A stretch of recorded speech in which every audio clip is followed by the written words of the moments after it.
আসসালামু আলাইকুম রহমতুল্লাহি ওবরকাতুহ।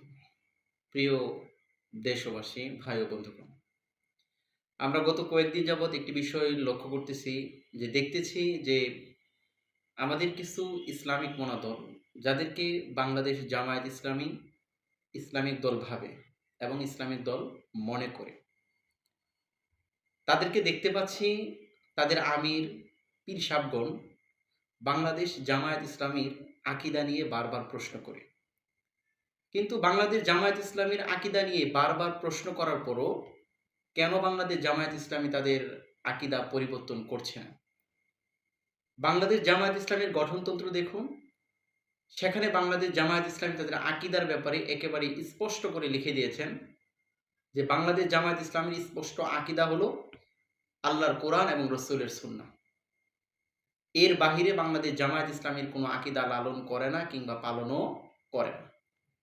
এখন আমি আপনাদের কাছে প্রশ্ন করতে চাচ্ছি যে বাংলাদেশ জামায়াত ইসলামের আকীদা কোরআন এবং সুন্নাহ, সেটা কি আদৌ পরিবর্তন করা সম্ভব বা কখনো পরিবর্তন করা যাবে?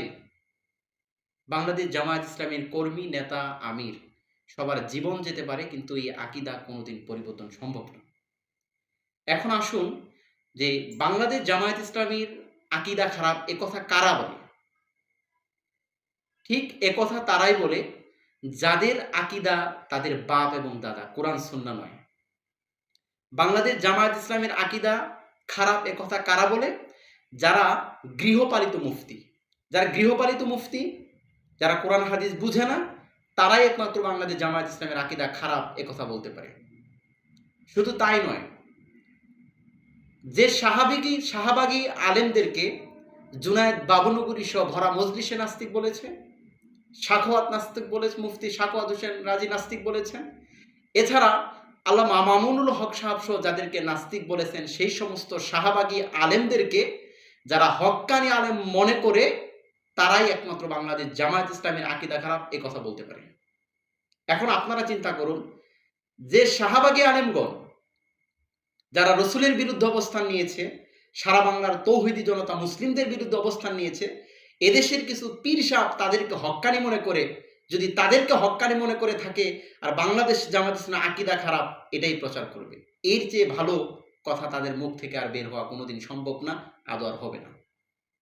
সুতরাং বাংলাদেশ জামায়াত ইসলামের আকীদা নিয়ে প্রশ্ন করার আগে আপনারা নিজেদের আকীদা পরিষ্কার করুন। নিজেরা কোন আকীদা লালন করেন সেটা পরিষ্কার করুন, সেটা জাতি জানতে চায়। বাংলাদেশ জামায়াত ইসলামের আকীদা পরিষ্কার, যে বাংলাদেশ জামায়াত ইসলামী রসুলের সুন্নাহ এবং আল্লাহর কোরআন এটাই হলো তাদের একমাত্র আকীদা। এছাড়া আর তাদের কোনো দ্বিতীয় কোনো আকীদা লালন করে না, পোষণও করে না এবং প্রচারও করে না।